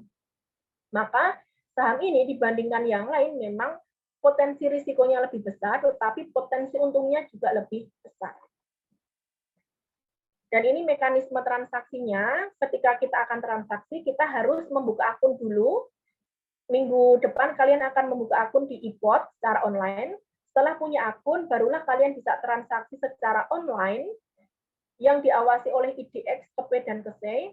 Transaksinya nanti dari aplikasi iPod, dari hari Senin sampai hari Jumat dari jam 9 sampai jam 15.30. Nah, kemudian lawan dari kita ketika transaksi itu adalah orang per orang ataupun instansi di luar sana yang mereka juga menggunakan aplikasi sekuritas tertentu, tetapi kita tidak tahu siapa lawan transaksi kita. Apakah cowok atau cewek, ataukah itu instansi atau orang per orang. Nah, nanti ketika kita transaksi saham, misalkan saya beli saham BRIS hari ini, maka secara administratif itu baru berpindah nama kepemilikan itu 2 hari kerja dari saya, dari sekarang. Tetapi saham BRIS itu ketika sudah berhasil saya beli, dia akan muncul di aplikasi dan sudah bisa saya jual kembali, seperti itu. Nah, ini terkait aturan transaksinya, nanti bisa dibaca sendiri. Dan ketika kita transaksi saham, itu kita bisa order sendiri ataupun minta diorderkan oleh kantornya ya, perusahaan sekuritasnya. Nah, khusus teman-teman semua nanti ordernya adalah order sendiri. Gitu. Nah, ini adalah jam transaksinya, cuman ini masih yang jam lama. Kalau sekarang kita transaksinya maksimal sampai pukul 15.30. Ini adalah aturan transaksi sebelum pandemi. Kemudian di pasar modal itu juga ada fraksi harga. Jadi harga saham itu setiap kenaikan penurunannya itu ada satuannya. Ada yang kelompoknya fraksinya 1, kalau di harganya 500 berarti kalau berubah jadi 500, 501 dan seterusnya. Nah, kemudian di pasar modal Indonesia itu lebih aman dibandingkan pasar modal di luar negeri. Karena kalau di luar negeri seperti di Amerika, dalam 1 hari saham itu bisa turun sampai 100% dan juga bisa naik 100%. Berarti risiko ya, risiko sekali kalau misalkan turun 100%. Nah, tetapi di pasar Indonesia, di IDX itu saham cuma bisa turun maksimal dalam sehari adalah 35%. Kalau untuk saham yang IPO itu maksimal 70%. Nah, tetapi ini adalah aturan sebelum pandemi. Selama pandemi itu penurunannya maksimal ada yang 7%, ada yang belasan persen. Beda-beda dari fraksi harganya. Jadi sudah aman karena dalam 1 hari tidak mungkin turun lebih dari 35%. Nah, kemudian di pasar modal dari sekelompok saham yang banyak sekali itu ada yang dikelompokkan berdasarkan jenis bisnisnya yang sama ya, berdasarkan sektor tertentu. Tapi ada juga yang dikelompokkan berdasarkan kategori tertentu. Misalkan nih, JII. Kalau JII ini berarti 30 saham paling aktif dan kinerja keuangannya paling bagus di antara saham-saham syariah yang lain. Dari 477 saham syariah, JII itu ada 30 saham yang kinerjanya paling bagus. Kalau di saham yang konvensional itu LQ45, ada 45 saham paling bagus. Kalau di saham syariah ada JII, 30 saham paling bagus. Nah, kemudian ini Mohon maaf, Bu. Waktunya 5 menit lagi. Oke. Dan ini adalah tips untuk memulai transaksi. Yang pertama adalah setiap orang itu punya profil risiko yang berbeda-beda. Sehingga saya dengan teman-teman tentu akan berbeda dalam menghadapi risiko bertransaksi saham. Maka ketika transaksi saham nanti, pilihlah saham yang risikonya lebih kecil ya, yang perusahaan-perusahaan yang tidak terlalu volatile atau tidak terlalu banyak kenaikan penurunan yang dalam. Kemudian gunakanlah uang yang menganggur, jangan uang yang dipakai untuk bayar SPP atau untuk uang makan. Kemudian pahami saham yang akan dibeli, jangan beli kucing dalam karung. Nanti untuk memahaminya bisa dengan mempelajari analisis fundamental dan teknikal. Dan yang paling penting adalah do not put your eggs in one basket. Jadi kalau bisa, misalkan punya uang, jangan semuanya dibelikan satu saham, tapi belilah beberapa saham di sektor yang berbeda, sehingga nanti risikonya bisa turun. Nah, kemudian yang terakhir adalah secara berkala dengan orientasi jangka panjang, ini tahunan ya. Tetapi khusus untuk praktek trading, keperluan praktikum pasar modal, nanti silahkan menggunakan untuk minimal 50.000 itu. Untuk saham yang bisa dibeli, karena kalau mau beli yang perusahaan-perusahaan yang bagus, itu bisa aja harganya lebih mahal. Nah, kemudian ini untuk mewaspadai penipuan di investasi ya. Kalau investasi di pasar modal, insya Allah sudah aman, tidak ada investasi bodong. Nah, yang terakhir terkait pembukaan akun seperti ini tadi.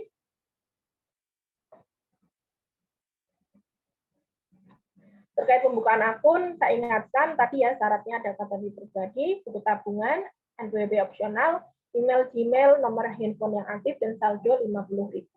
Nah, oke. Dari saya sudah cukup materinya. Selanjutnya saya kembalikan ke Mas Hanif selaku MC. Monggo Mas Hanif. Terima kasih Ibu Yuni atas materi yang disampaikan ya. Kali ini materinya masih dasar ya teman-teman ya. Mungkin buat teman-teman yang udah mulai terjun, jangan risau atau jangan merasa besar hati atau sombong gitu ya. Karena pada dasarnya materi pasar modal itu luas. Ini hanya materi pertama ya. Sekarang langsung saja buat 3 orang penanya yang ingin bertanya silahkan chat di kolom Zoom ini, di chat Zoom. 3 pertanyaan aja dengan menuliskan nama dan langsung pertanyaannya ya. Nama kelas boleh, nama underscore kelas langsung pertanyaannya begitu ya. Monggo dipersilahkan untuk bertanya. Oke, yang bertanya juga nanti akan dapat nilai tambahan ya. Nilai tambahannya apa? Ya rahasia. Siapa tahu nanti ketika kalian mau ngambil sertif nilainya tinggi karena keaktifan gitu bisa jadi. Oke, saya 3 pertanyaan dulu ya. Bentar. Sudah ada Kak Roni Sofian, MBS 3H. Izin bertanya Mas. Monggo Kak Roni Sofian, silahkan pertanyaannya ditulis di chat. Atau kalau mau langsung on mic boleh banget. Untuk buat Kak Nanda nanti ya setelah Kak Roni dulu. Kak Roni mau lewat chat atau lewat on mic boleh. Ini ya pertanyaannya dari Kak Roni Sofian, MBS 3H. Jika nanti tidak mendapatkan keuntungan, apa mempengaruhi nilai? Nah, itu nanti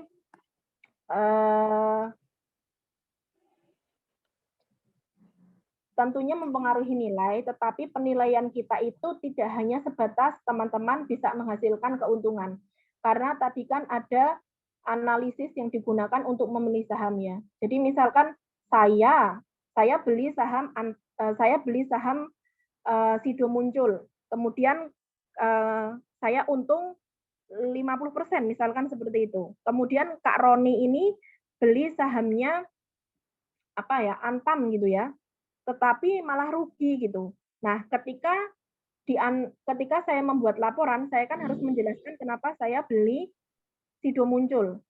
Saya untung 50%, tapi saya tidak bisa menjelaskan analisisnya dengan bagus, ya otomatis nanti nilai akhirnya tidak bisa optimal. Tetapi ketika Kak Roni tadi beli Antam, tapi rugi, adalah analisisnya sudah bagus, ya bisa saja nanti Kak Roni ini nilainya lebih bagus daripada saya, seperti itu. Seperti itu ya, Kak Roni. Jadi jangan risau, karena komponen penilaiannya itu banyak. Nah, kemudian dari Mbak Anissa, Mita, jika belum memiliki tabungan atau rekening pribadi, ya harus buat dulu. Tidak bisa menggunakan data orang lain. Jadi nomor KTP itu cuma bisa untuk membuat satu username di iPod. Dan nanti data-data yang dipakai itu juga harus sesuai dengan sesuai dengan nama di KTP itu. Jadi misalkan KTP-nya atas nama Mbak Anissa, Mita, Dwi, Sanda. Jadi otomatis buku tabungan itu juga harus atas nama Mbak Mita gitu ya. Tidak bisa atas nama orang lain. Kalau belum punya silakan buat dulu, karena buku tabungannya itu bisa apa aja.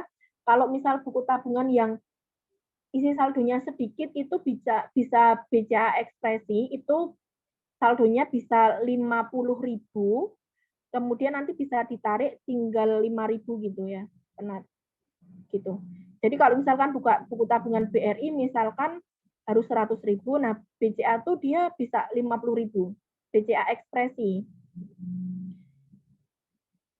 Kemudian Muhammad Abdul Ghani, Mas Muhammad Abdul Ghani ya, MBS 3F, izin bertanya Mas, apabila perusahaan bangkrut bagaimana nasib saham yang dibeli? Ya udah hilang menguap. Itu adalah risiko paling besar dari investasi saham. Oke, Mas Dani Ardian Nurfah Reza, ini apa pertanyaannya nih? Sekarang Ibu, mohon maaf Bu, ini ada yang mau on mic, boleh Oke. dulu dah dia dulu dari tadi. Oke. Monggo Mbak Nanda, Mbak Nanda. Terima kasih atas kesempatannya. Saya ingin bertanya Bu, kan tadi seperti yang kita tahu capital gain itu apabila penjualan saham kita mengalami atau dapat untung. Sedangkan capital loss itu kalau penjualan saham kita tuh rugi. Nah, apabila kan tadi kan penjualan saham itu dilakukan secara offline. Jadi harus ketemu langsung sama si pembeli saham ini. Nah, apabila kita tidak menemukan pembeli saham, nah, apakah bisa kita untuk menghindari risiko bangkrut, perusahaannya bangkrut, apakah bisa kita mencairkan kembali saham kita? Atau ada minimal pencairan saham? Seperti itu. Terima kasih. Oke, terima kasih Mbak Nanda. Berarti kalau yang Mbak ceritakan ini adalah kasusnya sahamnya sudah delisting ya. Kalau sahamnya masih terdaftar di Bursa Efek, kan kita transaksinya masih bisa online. Kita masih bisa lewat aplikasi beli dan jualnya. Kalau kita jual untung, jual di atas harga beli kita, berarti kita untung. Kalau kita jual di bawah harga beli kita, berarti kita rugi. Nah, kalau perusahaannya kasus yang Mbak ceritakan tadi itu adalah kasusnya dia sudah di delisting atau sahamnya sudah dikeluarkan dari pasar modal. Kalau seperti itu berarti kan kita tadi cari pembelinya kan harus offline. Kalau tidak ketemu, cara cari pembelinya gimana? Ya, paling cepat adalah kita mendatangi perusahaannya. Apakah si perusahaan itu mau membeli kembali saham yang sudah di delisting itu atau tidak?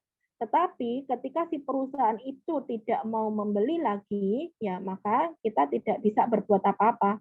Maka pas saat itu kita masih pegang sahamnya, tetapi saham ini tidak bisa diapa-apakan.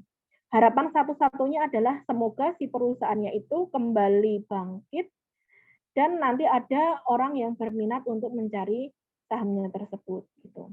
Nah, memang ini seperti yang saya jelaskan tadi, solusinya apa? Ya solusinya kita harus mencari pembeli secara manual ya, secara offline hingga ada yang mau membeli gitu. Tapi biasanya yang seperti ini susah karena perusahaan yang di delisting itu jarang yang dia di delisting karena hal yang bagus. Biasanya dia di delisting atau dikeluarkan itu karena hal yang jelek. Maka untuk menghindari yang seperti ini, solusinya kita kalau beli saham, beli perusahaan yang bagus, yang kinerjanya nanti ada ya di analisis fundamental, perusahaan-perusahaan yang umum saja. Kalau perusahaan-perusahaan atau saham-saham gorengan, perusahaannya tidak jelas, kinerja keuangannya tidak jelas, nah biasanya mereka yang nantinya akan jadi calon-calon perusahaan yang akan di delisting. Seperti itu. Jadi seperti itu Mbak Nanda, kira-kira. Baik, terima kasih Bu. Ye, sami-sami. Oke, bisa diterima ya Mbak Nanda ya.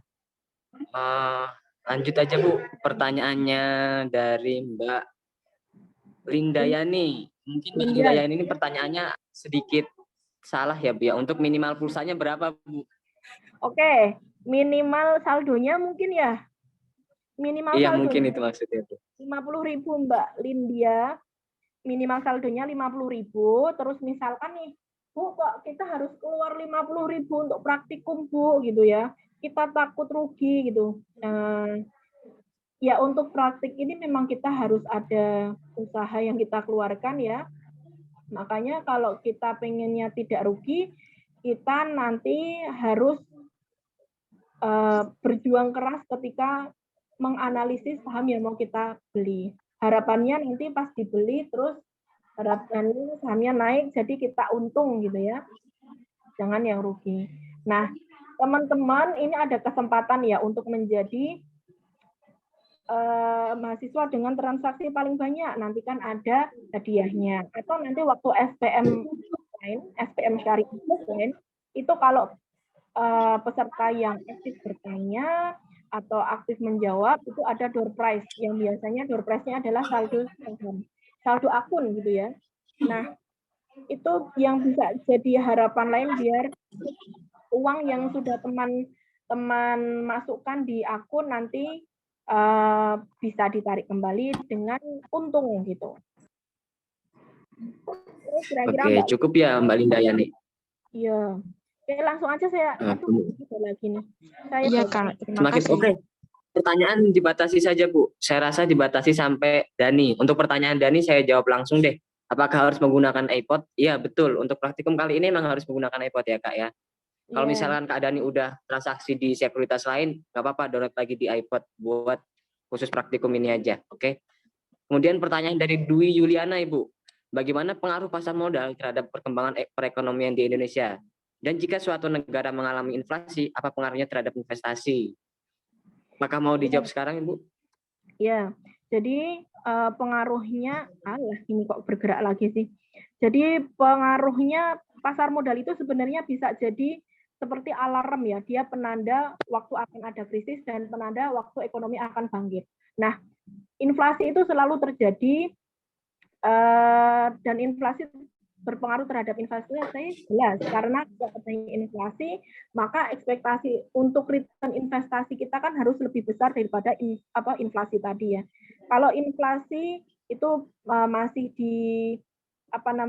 masih dibarengi dengan perkembangan ekonomi yang bagus, daya beli masyarakat yang meningkat, kemudian penghasilan masyarakat yang meningkat pula, nanti perusahaan-perusahaan yang terdaftar di Bursa Efek juga kinerjanya bisa lebih bagus lagi, sehingga nanti pasar modal juga bisa lebih berkembang lagi.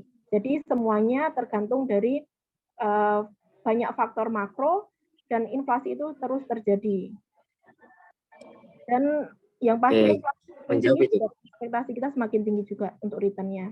Pembukaan akun, apakah boleh pakai rekening BRI, BNI? Boleh. Apakah harus tidak harus. Kemudian Tidak harus. Apakah boleh menggunakan BCA orang lain? Tidak boleh. Jadi KTP dan buku tabungan itu harus satu nama, yaitu nama kalian. Kalau misalkan belum punya buku tabungan, silakan buat tabungan. Tabungannya itu tidak harus BCA ya, bank apapun boleh. Asalkan bukan DPR dan juga bukan virtual. Dan izin bertanya, kapan waktu yang tepat untuk kita membeli saham? Nah, ini akan dibahas ketika analisis teknik nanti, Mas Fahmi Bafik Akrom. Oke, seperti itu sudah semuanya. Apakah masih ada yang mau ditanyakan? Cukup, Bu. Saya rasa cukup. Oke, saya ingin menambahkan deh ya buat Fahmi. Izin bertanya, kapankah waktu yang tepat untuk membeli saham? Sekarang ya, Fahmi. Sekarang udah buka ya. Bisa dibeli sekarang kalau udah akunnya aktif.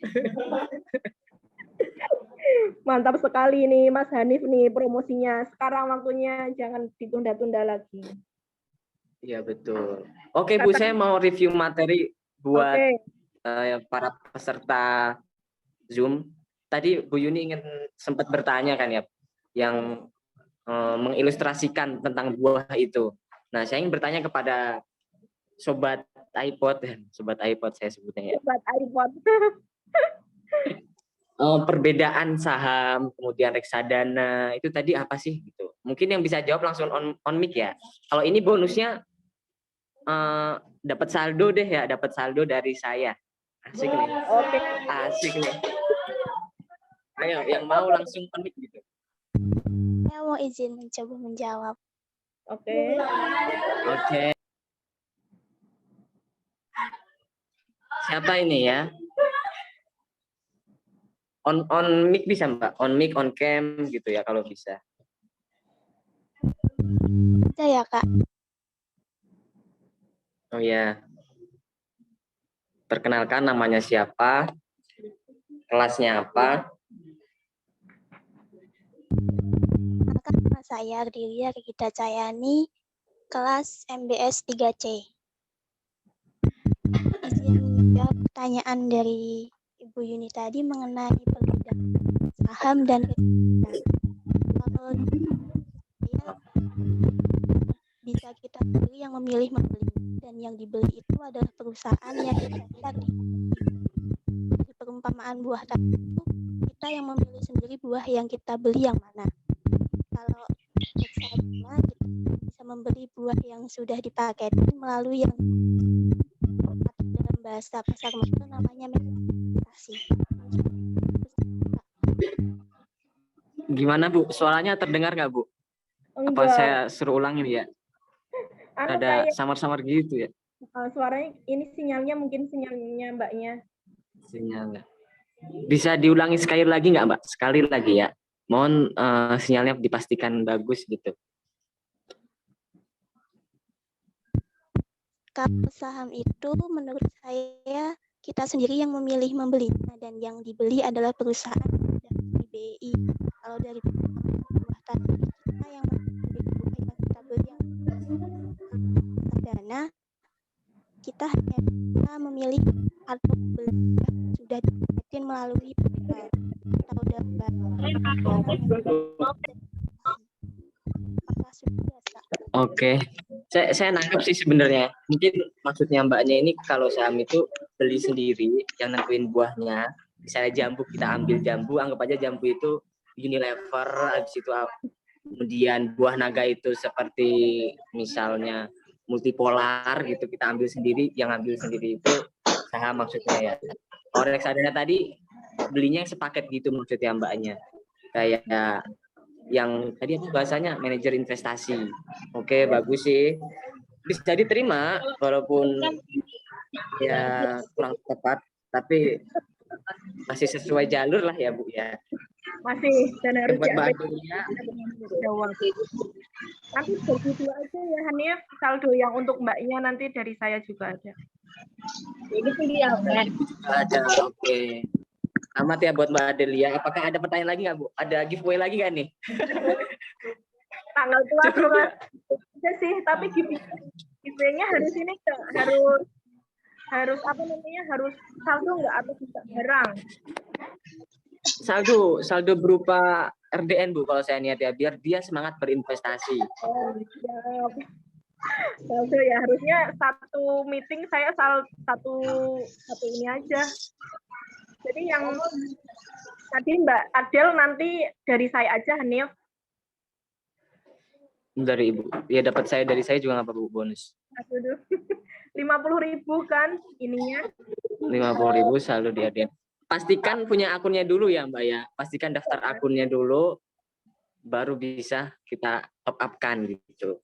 Oh iya benar. Jangan lupa ya teman-teman buat persyaratan daftar IPO lagi. IPOT maksud saya, sorry. Buat daftar IPOT itu KTP, kemudian buku rekening pribadi, nggak mesti BCA. BRI bisa, BSI bisa. Saya sendiri kebetulan juga pakai BRI kok, buktinya bisa juga. Kemudian untuk saya mau review dikit deh ya, terkait materi yang telah disampaikan oleh Bu Yuni tadi. Ada instrumen-instrumen yang ada di pasar modal itu banyak ya, baik dari sektor real seperti emas, kemudian ada tanah, kemudian apalagi itu sektor real ya, emas, tanah, properti. Nah itu tuh biasanya investasi-investasi yang dananya besar. Emas kan mahal ya kan, kemudian tanah, nggak mungkin juga mahasiswa bisa beli tanah gitu kan ya. Ya mungkin, cuman kecil sih kemungkinannya. Nah, kalau investasi di pasar modal itu relatif kecil dana yang dibutuhkan. Nggak perlu harus, kalau tadi Ibu Yuni minimal 50.000, sebenarnya ada kok saham yang di bawah 50.000 harganya gitu. Cuman jangan jangan beranggapan bahwa saham yang di bawah 50.000 itu bagus. Nggak semuanya bagus ya teman-teman ya.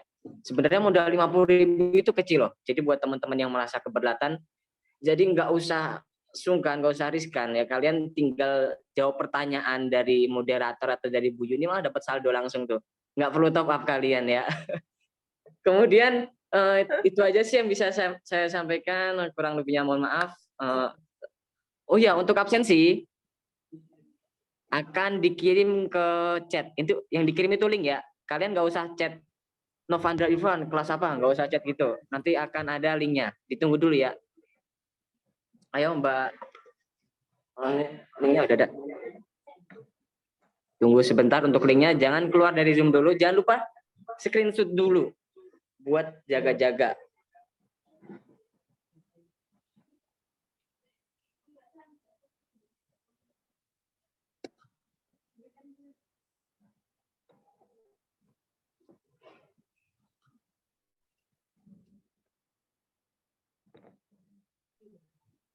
Oke, linknya udah di-share itu ya. Langsung diklik. Atau disalin dulu nggak apa-apa, karena batas isi 1 jam setelah praktikum. Jam 11 no, dikasih kelonggaran sampai jam 11. Berarti masih ada 1,5 jam ya.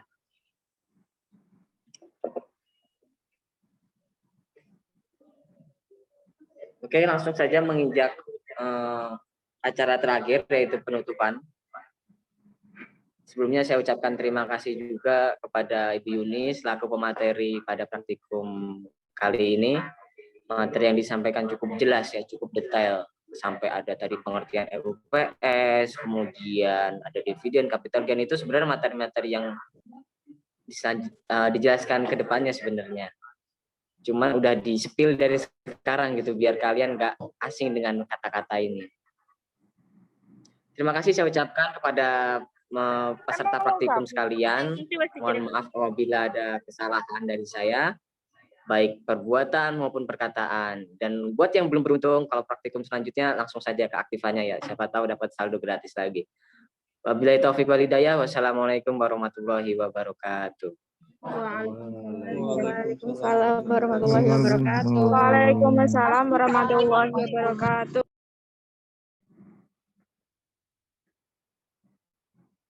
Hanif ini sudah Waalaikumsalam warahmatullahi wabarakatuh. sudah